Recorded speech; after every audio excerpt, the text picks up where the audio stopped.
ഗീതം പാടുവിൻ സോദരരേ. ഗീതം ഗീതം ജയ ജയ ഗീതം പാടുവിൻ സോദരരേ. നമ്മളേശുനാഥൻ ജീവിക്കുന്നതിനാ ജയഗീതം പാടിടുവിൻ. നമ്മളേശുനാഥൻ ജീവിക്കുന്നതിനാ ജയഗീതം പാടിടുവിൻ.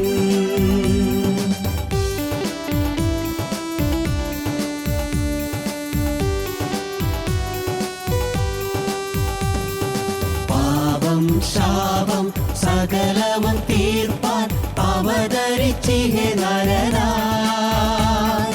പാപം ശാപം സകലവും തീർപ്പാൻ അവതരിച്ചിഹേ നരനായി. ദൈവകോപത്തിൽ വെന്തെരിഞ്ഞവനായി രക്ഷകൻ ജീവിക്കുന്നു. ദൈവകോപത്തിൽ വെന്തെരിഞ്ഞവനായി രക്ഷകൻ ജീവിക്കുന്നു. ഗീതം ഗീതം ജയ ജയ ഗീതം പാടുവിൻ സോദരരേ. നമ്മളേശുനാഥൻ ജീവിക്കുന്നതിനാ ജയഗീതം പാടിടുവിൻ. നമ്മളേശുനാഥൻ ജീവിക്കുന്നതിനാ ജയഗീതം പാടിടുവിൻ.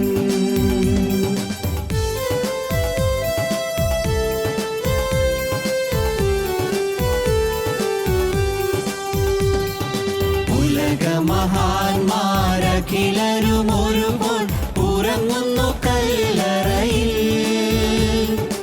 ഉലകമഹാന്മാരഖിലരും ഒരുപോൾ ഉറങ്ങുന്നു കല്ലറയിൽ. നമ്മൾ ഉന്നതനേശു മഹേശ്വരൻ മാത്രമങ്ങുയരത്തിൽ വാണിടുന്നു. നമ്മൾ ഉന്നതനേശു മഹേശ്വരൻ മാത്രമങ്ങുയരത്തിൽ വാണിടുന്നു. ഗീതം ഗീതം ജയ ജയ ഗീതം പാടുവിൻ സോദരരേ. നമ്മളേശുനാഥൻ ജീവിക്കുന്നതിനാ ജയഗീതം പാടിടുവിൻ. നമ്മളേശുനാഥൻ ജീവിക്കുന്നതിനാ ജയഗീതം പാടിടുവിൻ.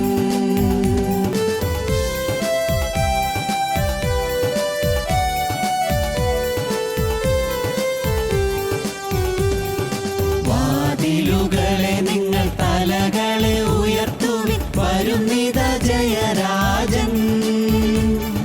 വാതിലുകളെ നിങ്ങൾ തലകളെ ഉയർത്തുവിൻ, വരുന്നിത ജയരാജൻ. നിങ്ങൾ ഉയർന്നിരിപ്പിൻ കതകുകളെ ശ്രീയേശുവെ സ്വീകരിപ്പാൻ. നിങ്ങൾ ഉയർന്നിരിപ്പിൻ കതകുകളെ ശ്രീയേശുവെ സ്വീകരിപ്പാൻ. ഗീതം ഗീതം ജയ ജയ ഗീതം പാടുവിൻ സോദരരേ. ഗീതം ഗീതം ജയ ജയ ഗീതം പാടുവിൻ സോദരരേ. നമ്മളേശുനാഥൻ ജീവിക്കുന്നതിനാൽ ജയഗീതം പാടിടുവിൻ. നമ്മളേശുനാഥൻ ജീവിക്കുന്നതിനാൽ ജയഗീതം പാടിടുവിൻ. ഞങ്ങളോ ക്രൂശിക്കപ്പെട്ട ക്രിസ്തുവിനെ പ്രസംഗിക്കുന്നു. വാഗ്ദത്തം എന്നുള്ളതാണ് നമ്മുടെ ചിന്താവിഷയം. വാഗ്ദത്തം, ദൈവം നമുക്ക് തരുന്നതായ വാഗ്ദത്തങ്ങൾ. നമുക്ക് ദൈവത്തിൽ നിന്ന് ലഭിക്കുന്ന വാഗ്ദാനങ്ങളുണ്ട്, മനുഷ്യരിൽ നിന്ന് ലഭിക്കുന്ന വാഗ്ദാനങ്ങളുണ്ട്. വാഗ്ദത്തം, ഒന്നാമത്തെ വാഗ്ദത്തം നിത്യജീവനാണ്. ദൈവം തരും നിത്യജീവൻ. നിത്യജീവൻ തരും ദൈവം, നിത്യജീവൻ. അതിനുവേണ്ടിയാണ് നമ്മൾ വിളിച്ചിരിക്കുന്നത്. അതിനുവേണ്ടി മാത്രമാണ് നമ്മുടെ യത്നം മുഴുവൻ. നാം പ്രാർത്ഥനാ യോഗങ്ങൾ കൂടുന്നത്, വചനം കേൾക്കുന്നത്, വചനം പറയുന്നത്, സാക്ഷി പറയുന്നത്, സാക്ഷ്യം കേൾക്കുന്നത്, ഗാനങ്ങൾ ആലപിക്കുന്നത്, എല്ലാം ഒരേ ഒരു ലക്ഷ്യം, നിത്യജീവൻ. നിത്യജീവൻ എന്നുള്ളതായ വാഗ്ദത്തം അത് നമ്മുടെ ഉള്ളത്തിൽ നിന്ന് മാറിപ്പോകരുത്. രണ്ടാമത്തേത് വാഗ്ദത്തം സ്വാതന്ത്ര്യം വാഗ്ദത്തം ചെയ്യുന്നു. സ്വാതന്ത്ര്യം, ആ കാര്യം ചിന്തിച്ചതാണ്. സ്വാതന്ത്ര്യം. നാം ബന്ധനത്തിലാണെന്ന് അറിഞ്ഞെങ്കിലല്ലേ സ്വാതന്ത്ര്യം എന്നുള്ളതിന് ഒരു പ്രസക്തി നമുക്ക് കിട്ടുകയുള്ളൂ, അതിൻ്റെ പ്രാധാന്യം നമുക്ക് മനസ്സിലാവുകയുള്ളൂ. നാം ബന്ധനത്തിലാണ്. എന്തിൻ്റെ എല്ലാം ബന്ധനങ്ങൾ? അതാണ് നാം ചിന്തിച്ചു വന്നത്. എന്തിൻ്റെ എല്ലാം ബന്ധനങ്ങൾ? പാപത്തിൻ്റെ ബന്ധനം.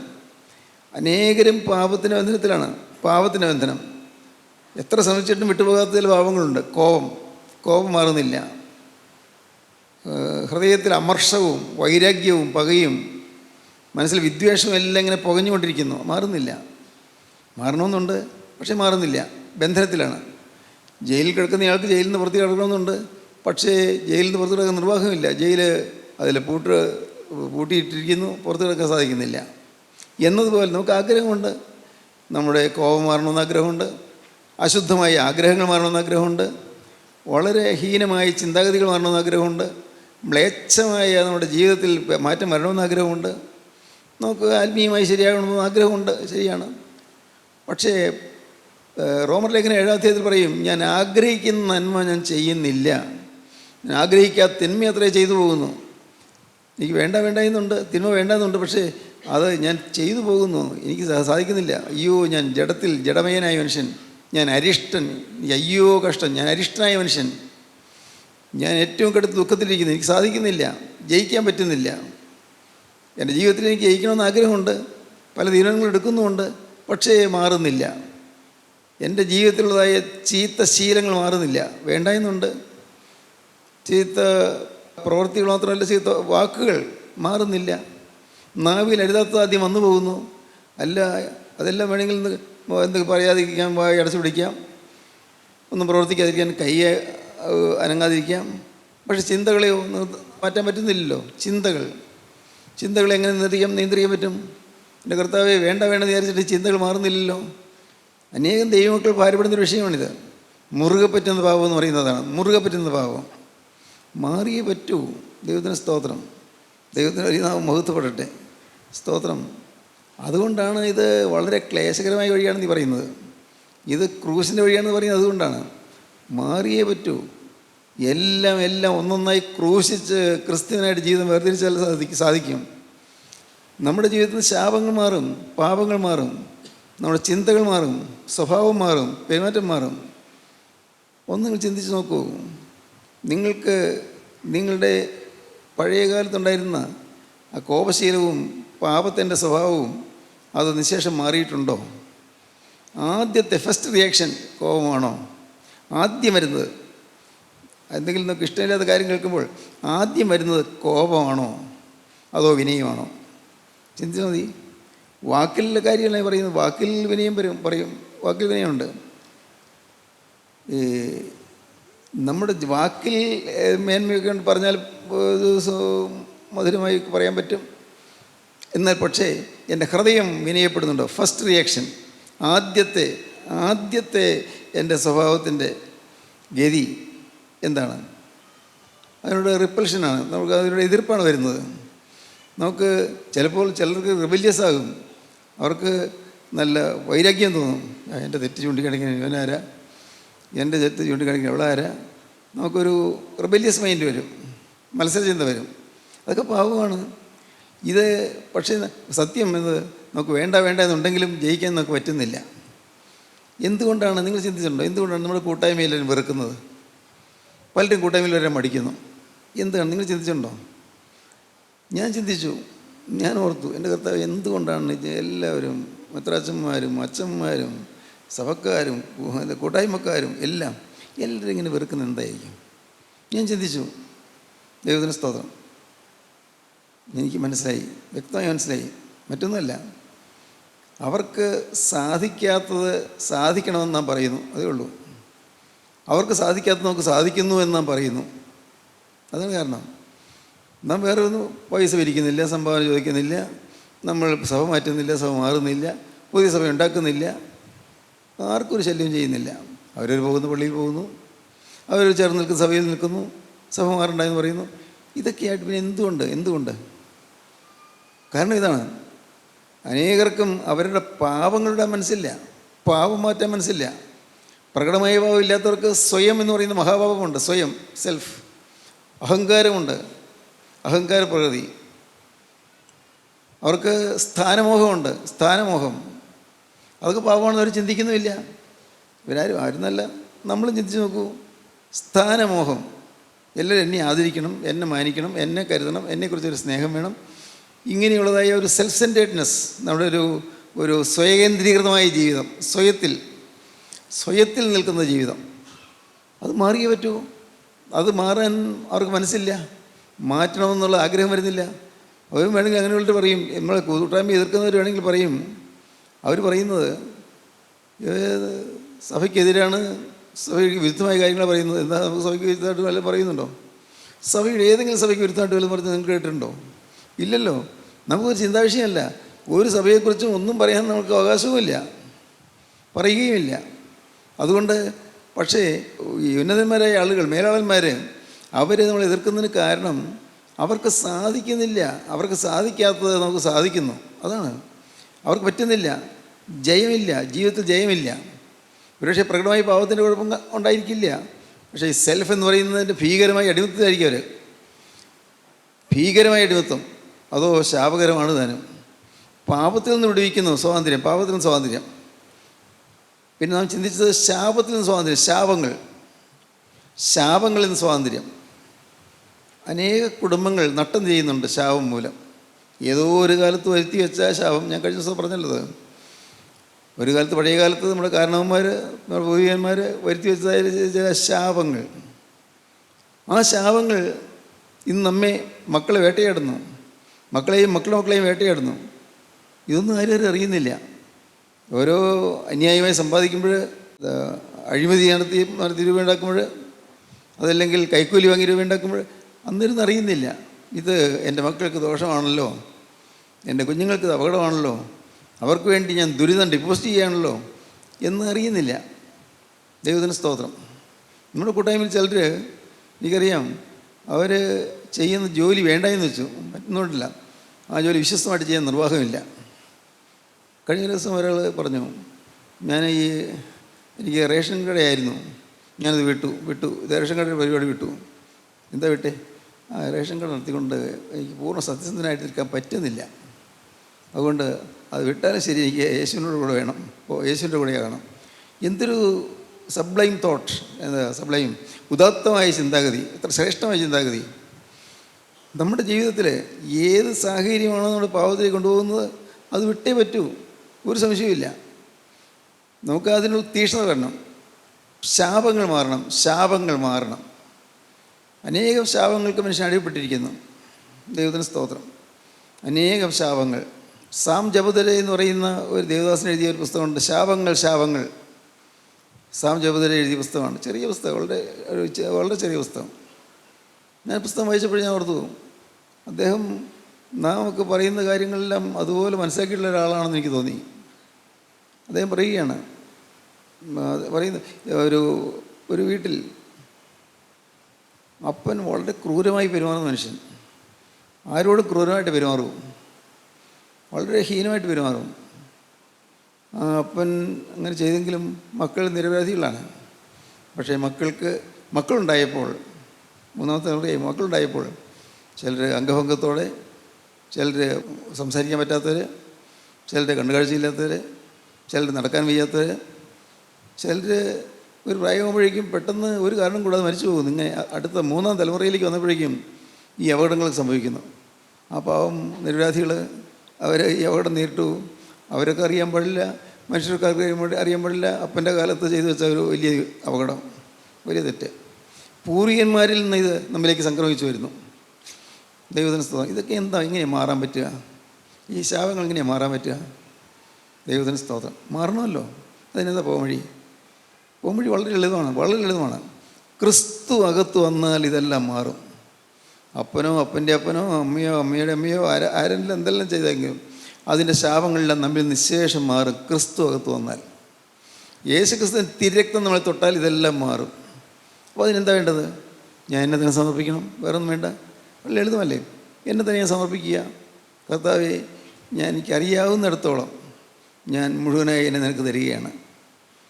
ഞാൻ പറയുമ്പോഴും കർത്താവേ, എനിക്കറിയാം പൂർണ്ണതയുള്ളതല്ല, എൻ്റെ സമർപ്പണത്തിൽ അപാകതയുണ്ട്, ഞാൻ അറിയുന്നു കർത്താവേ.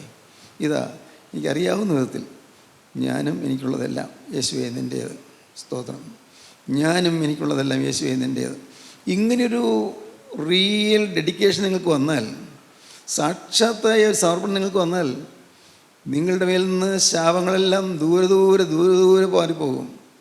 ഒരു ശാപവും നിങ്ങൾ തൊടുകയില്ല. ദൈവത്തിന് സ്തോത്രം. അതുകൊണ്ടാണ് വെളിപ്പാട് പുസ്തകം 22-ാം അധ്യായത്തിൻ്റെ 3-ാം വാക്യം പറയുന്നത്, ഒരു ശാപവും ഇനി ഉണ്ടാകുകയില്ല എന്ന്. ഒരു ശാപവും ഇനി ഉണ്ടാകുകയില്ല. ശാപം മാറി. എന്തുകൊണ്ട്? മനുഷ്യൻ ക്രിസ്തുവിനായി ജീവിതം വേർതിരിക്കുന്നു. എല്ലാം മാറി, ശാപങ്ങളെല്ലാം മാറി. മനുഷ്യൻ ജീവിതം ക്രിസ്തുവിനായിട്ട് വേർതിരിച്ച് കഴിഞ്ഞപ്പോഴേക്കും ഒരു ശാപവും ഇനി ഉണ്ടാകുകയില്ല.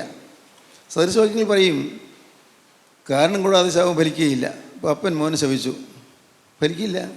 അല്ല, അമ്മ മരുമോളെ ശപിച്ചു, ഒന്നും പേടിക്കണ്ട. കാരണം ഉണ്ടെങ്കിൽ മാത്രമേ പേടിക്കേണ്ട ആവശ്യമുള്ളൂ. കാരണം കൂടാതെ അമ്മയുടെ ദുസ്വഭാവം കൊണ്ട്, അല്ലെങ്കിൽ അപ്പൻ്റെ ദുസ്വഭാവം കൊണ്ട്, അപ്പൻ്റെ കോപാക്രാന്തം വിവരം കൊണ്ട് മക്കളെ ചിലപ്പോൾ ശപിച്ചു എന്ന് വരും. ഒട്ടും പേടിക്കണ്ട. അപ്പൻ്റെ ശാപം, അപ്പോൾ അയ്യോ അപ്പന് ബഹുമാനം ഇല്ലാതെ ഞാൻ വല്ലതും പറഞ്ഞോ, പേടിക്കണ്ട. നിങ്ങൾ വിശ്വസിക്കൂ, നിങ്ങളുടെ ജീവിതത്തിൽ ശാപം ഭരിക്കണമെങ്കിൽ അതിന് കാരണം വേണം. കാരണം കൂടാതെ ശാപം ഭരിക്കുകയില്ല. വാക്യം എടുക്കാമോ? കാരണം കൂടാതെ ശാപം പറ്റുകയില്ല.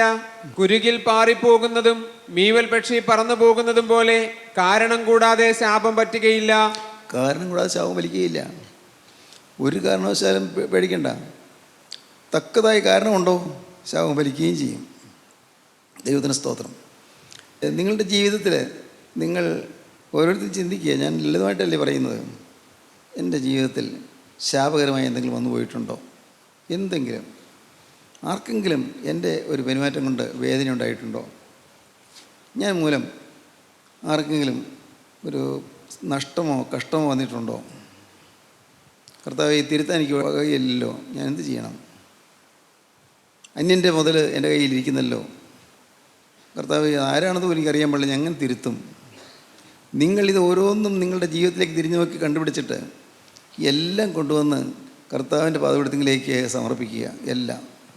ഇതെല്ലാം കൊണ്ടുവന്ന് സമർപ്പിക്കുക. പ്രിയപ്പെട്ടവരെ, അങ്ങനെ ഒരു അനുഭവം ഒന്ന് കിട്ടുകയാണെങ്കിൽ ഇന്ന് നിങ്ങൾക്ക് ശാപങ്ങളെല്ലാം മാറും.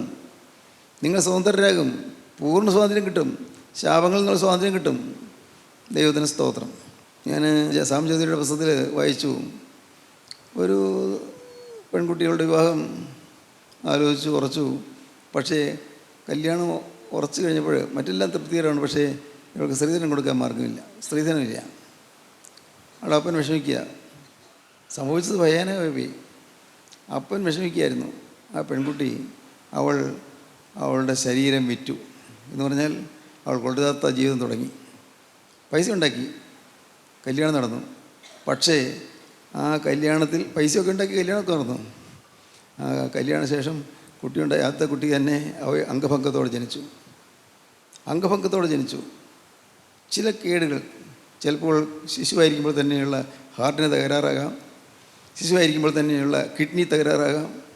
ആർക്കറിയാം എന്തെല്ലാം സംഭവിക്കും? അല്ലെങ്കിൽ മനോരോഗം, മാനസിക ദൗർബല്യം. ഇതെല്ലാം വരുന്നതിൻ്റെ പിന്നിൽ പിശാചിൻ്റെ കൈയുണ്ട്. നമ്മുടെ മക്കളിൽ നിന്ന് ഇങ്ങനെയുള്ള ദുരിതങ്ങളെല്ലാം മാറാൻ നാം യേശുക്രിസ്തുവിനായി നമ്മുടെ ഈ ആളത്വം സമ്പൂർണ്ണമായിട്ട് അങ്ങ് ഏൽപ്പിച്ചു കൊടുക്കണം. എന്തിനു മടിക്കണം? ഇന്നെന്ന പോലെ ഒരു ദിവസം നാം പോവുകയില്ലേ? എല്ലാം വിട്ടു പോകുമല്ലോ. മടിക്കണ്ട.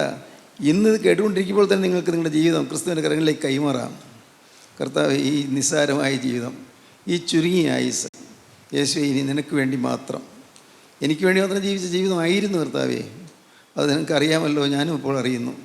എനിക്ക് വേണ്ടി ജീവിച്ച ജീവിതം, എൻ്റെ പേര്, എൻ്റെ പ്രശസ്തി, എൻ്റെ സ്ഥാനം, എൻ്റെ മാനം, എൻ്റെ ബഹുമതി, എൻ്റെ മാന്യത എന്ന് വേണ്ട, എനിക്ക് വേണ്ടി മാത്രം ജീവിച്ച ജീവിതം, അതിതാ ഞാൻ കർത്താവേ ഞാൻ താഴെ വയ്ക്കുന്നു. അത് കർത്താവേ നിൻ്റെ പാദപീഠത്തേക്ക് കൊണ്ടുവന്ന് വയ്ക്കുന്നു. ഇപ്പോൾ കർത്താവേ സ്വർഗത്തിന് തീ ഇറങ്ങി അതെല്ലാം കത്തിച്ച് കളയണമേ. ദൈവത്തിന് സ്തോത്രം. ഇങ്ങനെ നിങ്ങൾ പ്രാർത്ഥിച്ച് നിങ്ങൾ സമർപ്പിക്കുമ്പോൾ അത്ഭുതകരമായ ഒരു വിടുതൽ നിങ്ങൾക്കുണ്ടാകും. അത്ഭുതകരമായ വിടുതൽ, അത്യത്ഭുതകരമായ സമാധാനം നിങ്ങൾക്കുണ്ടാകും. നിങ്ങൾ സ്വതന്ത്രമായി തീരും. സ്വാതന്ത്ര്യം എല്ലാം അഴിഞ്ഞു പോയി എന്ന് വരുമ്പോൾ എന്തൊരു സ്വാതന്ത്ര്യമാണ്. ദൈവത്തിന് സ്തോത്രം. ഞാൻ കണ്ടിട്ടുണ്ട് പാവങ്ങൾ ചിലർ വന്ന് എല്ലാം തുറന്നു പറഞ്ഞു. അത് കഴിഞ്ഞ് കർത്താവ് അനുതാപം സ്വീകരിച്ചു. കർത്താവ് അവർ അനുഭവിച്ചത് കണ്ടു. പാവത്തെക്കുറിച്ചുള്ള ബോധം വന്നത് കർത്താവ് കണ്ടു. കർത്താവ് സന്തോഷമായി സ്തുതിച്ചു. ആത്മാവ് ബന്ധനമെല്ലാം അഴിഞ്ഞ് പറന്നുയരുന്നു. അപ്പോൾ ഉണ്ടാകുന്ന സന്തോഷം എന്താണ്? എന്തൊരു സന്തോഷം! എല്ലാം കെട്ടുകഴിഞ്ഞു, എല്ലാ ബന്ധനം അഴിഞ്ഞു. ബന്ധങ്ങളുണ്ടായിരുന്നു, പാവങ്ങളുണ്ടായിരുന്നു, എല്ലാം അഴിഞ്ഞു കഴിഞ്ഞു. എന്തൊരു സന്തോഷം! നിങ്ങൾ അനുഭവിച്ചിട്ടുള്ളത് അനേകരുണ്ടെന്ന് എനിക്ക് തോന്നുന്നു. അനുഭവിച്ചാൽ നമ്മുടെ ബന്ധനങ്ങളെല്ലാം അഴിഞ്ഞ് ഒരു സ്വാതന്ത്ര്യം കിട്ടുമ്പോൾ വലിയ സമാധാനമാകും. ഗലാത്യ ലേഖനം 5-ാം അധ്യായത്തിന് 1-ാം വാക്യം പറയും, സ്വാതന്ത്ര്യത്തിനായിട്ട് ക്രിസ്തു നമ്മെ സ്വതന്ത്രരാക്കി, ആകയാൽ അതിൽ ഉറച്ചു നിൽപ്പീൻ, അടിമനിർത്തത്തിൽ പിന്നെയും കുടുങ്ങിപ്പോകരുത്. വായിക്കാം. സ്വാതന്ത്ര്യത്തിനായിട്ട് ക്രിസ്തു നമ്മെ സ്വതന്ത്രരാക്കി, സ്വാതന്ത്ര്യത്തിനായിട്ട് ക്രിസ്തു നമ്മെ സ്വതന്ത്രരാക്കി, ആകയാൽ അതിൽ ഉറച്ചു നിൽപ്പീൻ, ആകയാൽ ആ സ്വാതന്ത്ര്യത്തിൽ നിങ്ങൾ ഉറച്ചു നിൽപ്പീൻ, അടിമനുഖത്തിൽ പിന്നെയും കുടുങ്ങിപ്പോകരുത്. അടിമനുഖത്തിൽ പിന്നെയും കുടുങ്ങിപ്പോകരുത്. സ്വാതന്ത്ര്യം കിട്ടി, അടിമനുഖത്തിൽ കുടുങ്ങിപ്പോകരുത്. പിന്നെ നാം കരുതലോടെ നിൽക്കുകയാണ്, ഓരോ സെക്കൻഡും കരുതലോടെ നിൽക്കുകയാണ്, വളരെ സൂക്ഷ്മമായിട്ട് നിൽക്കുകയാണ്. ഒരു ചെറിയ ചലനത്തിൽ പോലും തെറ്റുപറ്റരുത്. എൻ്റെ കർത്താവിനെ കാണുന്നു, ദൈവം എന്നെ കാണുന്നു. ദൈവത്തിന് സ്തോത്രം. എന്നെ എപ്പോഴും കണ്ടുകൊണ്ടിരിക്കുന്നു. സ്തോത്രം. ദൈവത്തിന് വലിയ നാമം മഹത്വപ്പെടട്ടെ. അത് നമ്മുടെ മനസ്സിൽ എപ്പോഴും പതിഞ്ഞിരിക്കണം. ദൈവത്തിന് വലിയ നാമം മഹത്വപ്പെടട്ടെ. ഞാൻ പറയട്ടെ, നമ്മുടെ ജീവിതത്തിൽ ഒരു കാരണവശാലും പിശാചിന് അവകാശം പറയാനിട ഉണ്ടാകരുത്. ശാപം വരരുത്. ശാപം ദൈവിക ശാപം വരരുത്, മനുഷ്യൻ്റെ ശാപവും വരരുത്. നമുക്ക് ചില വാക്യങ്ങൾ വായിക്കാം. കൊരിന്ത്യർക്ക് എഴുതിയ 1-ാമത്തെ ലേഖനം 16-ന്റെ ലാസ്റ്റ് വേഴ്സ്. കർത്താവിനെ സ്നേഹിക്കാത്തവൻ ഏവനും ശപിക്കപ്പെട്ടവൻ. കർത്താവിനെ സ്നേഹിക്കാത്തവൻ ഏവനും ശപിക്കപ്പെട്ടവൻ. യേശുക്രിസ്തുവിനുള്ള സ്നേഹം എങ്ങനെ വരും? ഒരാൾ നമുക്ക് ഒരു ഉപകാരം ചെയ്താൽ സ്നേഹം തോന്നുന്നില്ലേ? ആളോട് പഠിക്കാൻ പൈസ ഉണ്ടായിരുന്നില്ല, ഒരാൾ സഹായം ചെയ്തു, അതൊക്കെ ഒരു നന്ദി ഉണ്ടാവില്ലേ? അല്ല, രോഗമായിരുന്നു, ചികിത്സിക്കാൻ പൈസയില്ല, ഒരാൾ സഹായിച്ചു, നന്ദി ഉണ്ടാവില്ലേ? ഉണ്ടാകുമല്ലോ. യേശുക്രിസ്തുവിനോട് നമുക്ക് സ്നേഹം വരണം. യേശുക്രിസ്തു എനിക്ക് വേണ്ടി ചെയ്തത് എന്താണ്? തന്നെ തിരികെയാണ് ചെയ്തത്. തന്നെ ക്രൂശിൽ അർപ്പിക്കുകയാണ് ചെയ്തത്. ക്രിസ്തു തന്നെ ക്രൂശിൽ അർപ്പിച്ചു. മുഴുവനായി തന്നെ ബലിയായി അർപ്പിച്ചു. ദൈവത്തിന് സ്തോത്രം. മുഴുവനായി ക്രിസ്തു തന്നെ ഏൽപ്പിച്ചു. കർത്താവിൻ്റെ ഭാവി നോക്കിയില്ല. 33 വയസ്സിൽ ഈ ഭൂമിയിൽ നിന്ന് മാറ്റപ്പെടുവാൻ കർത്താവ് തയ്യാറായി. അവൻ യെരൂശലേമിലേക്ക് പോകുവാൻ മനസ്സുറപ്പിച്ചു എന്നാണ് ലൂക്കോസിന് ശേഷം പറയുന്നത്. യെരൂശലേമിലേക്ക് പോകുവാൻ മനസ്സുറപ്പിച്ചു. പിതാവിൻ്റെ ഹിതം ചെയ്യുവാനായിട്ട് മനസ്സുറപ്പിച്ചു. നമുക്കും വേണം, മനസ്സുറപ്പിക്കണം. യെരൂശലേമിലേക്ക് പോകുവാൻ യേശുക്രിസ്തു മനസ്സുറപ്പിച്ചു എന്ന് പറഞ്ഞാൽ കർത്താവിന് അറിയാം. അവിടെ വെച്ച് പിടിക്കപ്പെടും, അവിടെ വെച്ച് പിടികൂടും, അവിടെ ക്രൂശിക്കും, എല്ലാം അറിയാം. എല്ലാം കർത്താവ് കാണുന്നു. പക്ഷെ കർത്താവ് അങ്ങനെ ചെയ്യാൻ കാരണം എന്താ? കർത്താവിനറിയാം വലിയൊരു സന്തോഷം വരാൻ പോകുന്നു. തൻ്റെ മുമ്പിൽ വെച്ചിരുന്ന സന്തോഷം ഓർത്തു അപമാനം അലക്ഷ്യമാക്കി ക്രൂശിനെ സഹിക്കുകയും ദൈവസിംഹാസനത്തിൻ്റെ വലതുഭാഗത്ത് ഇരിക്കുകയും ചെയ്തു. ഇബ്രാഹിം ലേഖനം 1-ാം അധ്യായം 2-ാം വാക്യം വായിക്കൂ. വിശ്വാസത്തിന്റെ നായകനും പൂർത്തി വരുത്തുന്നവനുമായ യേശുവിനെ നോക്കുക. വിശ്വാസത്തിന്റെ നായകനും പൂർത്തി വരുത്തുന്ന യേശുവിനെ നോക്കുക. തന്റെ മുമ്പിൽ വെച്ചിരുന്ന സന്തോഷം ഓർത്ത് അവൻ ഓർത്തു. അവൻ അപമാനം അലക്ഷ്യമാക്കി, യേശുക്രിസ്തു അപമാനം അലക്ഷ്യമാക്കി ക്രൂശിനെ സഹിക്കുകയും ദൈവസിംഹാസനത്തിന്റെ വലത്തുഭാഗത്ത് ഇരിക്കുകയും ചെയ്തു. ദൈവത്തിന് സ്തോത്രം. തന്നെത്താൻ ഒഴിച്ചു കൊടുത്തു, തന്നെത്താൻ ഏൽപ്പിച്ചു കൊടുത്തു. അത് നാം തിരിച്ചറിയുമ്പോഴാണ് നമുക്ക് സ്നേഹം വരുന്നത്, നന്ദി വരുന്നത്. ക്രിസ്തുവിനുള്ളതായ സ്നേഹം. കർത്താവിനെ സ്നേഹിക്കാത്തവനെ ശപിക്കപ്പെട്ടെന്ന് വേദപുസ്തകം പറയുന്നു. വളരെ ഗൗരവമേറിയ വാക്യമാണ്. നമ്മുടെ ഹൃദയത്തിൽ ക്രിസ്തുവിനോട് സ്നേഹം വരണം. നിങ്ങൾക്ക് പാപത്തെ ജയിക്കാം. യേശു ക്രിസ്തുവിനോട് സ്നേഹം വരികയും നന്ദി വരികയും ചെയ്യുകയാണെങ്കിൽ നിങ്ങൾക്ക് പാപത്തിൻ്റെ ചിന്ത വരാതിരിക്കും. പാപത്തിൻ്റെ ചിന്തയോ പ്രലോഭനങ്ങളോ ഒന്നും വരാതിരിക്കും. ക്രിസ്തുവിൻ്റെ സ്നേഹം കൊണ്ട് നിങ്ങളുടെ ഹൃദയം നിറയണം. ക്രിസ്തുവിൻ്റെ സ്നേഹം, ആ സ്നേഹം നിങ്ങളുടെ ഹൃദയത്തിൽ നിറഞ്ഞു നിൽക്കുമ്പോൾ നിങ്ങൾക്ക് പാപം നിസ്സാരമായി മാറും. അതെല്ലാം നിങ്ങളിൽ നിന്ന് നിശേഷം മാറിപ്പോകും. പാപം മാറിപ്പോകണം. ദൈവത്തിന് സ്തോത്രം. യേശു ക്രിസ്തുവിനെ സ്നേഹിക്കുന്ന ആ ക്രിസ്തുവിനെ സ്നേഹിക്കാൻ തക്കവണ്ണം ക്രിസ്തു എനിക്ക് നന്മ ചെയ്തു എന്നുള്ള തിരിച്ചറിവ് നമുക്ക് വരണം. ക്രിസ്തു എനിക്ക് വേണ്ടി എന്ത് ചെയ്തു? ദൈവത്തിന് സ്തോത്രം. നിങ്ങൾ എല്ലാ കാര്യങ്ങളും ചിന്തിക്കണം. നിങ്ങൾ ഭൗതികമായി നിങ്ങൾക്ക് എന്തെല്ലാം നന്മ കിട്ടി, ആത്മീയമായി എന്തെല്ലാം നന്മ കിട്ടി, നിങ്ങൾക്ക് ബുദ്ധി തുറന്നു കിട്ടിയത്, വെളിവ് കിട്ടിയത്, ഒരു മാനസാന്തരം കിട്ടിയത്, അനുതാപത്തിൻ്റെ വചനം കേൾക്കാനിടയായത്, ഓരോന്നോട്ടും നിങ്ങൾ ചിന്തിക്കണം. എന്തിന്? ഞാൻ ഒരുത്തൂടി അല്പം കൂടി കടത്തി പറയാം. ഈ കൂട്ടായ്മയിൽ നിന്ന് വരാനിടയായതിനു വേണ്ടി നന്ദി വരണം. എത്രയോ പേര് വരുന്നില്ല. അവർ പാവങ്ങൾ തെറ്റിദ്ധരിച്ചിരിച്ചോട്ടെ. അവർ തെറ്റിദ്ധരിച്ചിരിക്കുന്നുണ്ട്, വരുന്നില്ല. എന്നാൽ നമുക്ക് ഭാഗ്യവശാലൂടെ വരാനിടയായല്ലോ, വചനം കേൾക്കാനിടയായല്ലോ. നിസ്സാരമല്ലത്. വലിയൊരു മഹാഭാഗ്യമാണ്, പദവിയാണ്. അത് നഷ്ടപ്പെടുത്തരുത്. ക്രിസ്തുവിനുള്ള സ്നേഹം നമ്മുടെ ഹൃദയത്തിൽ വരണം, നന്ദി ഹൃദയത്തിൽ വരണം. ക്രിസ്തുവിനുള്ളത് എന്തുകൊണ്ട് നമ്മുടെ ഹൃദയം നിറയണം. നന്ദിയുള്ള ഹൃദയം, സ്നേഹമുള്ള ഹൃദയം. ദൈവത്തിന് സ്തോത്രം.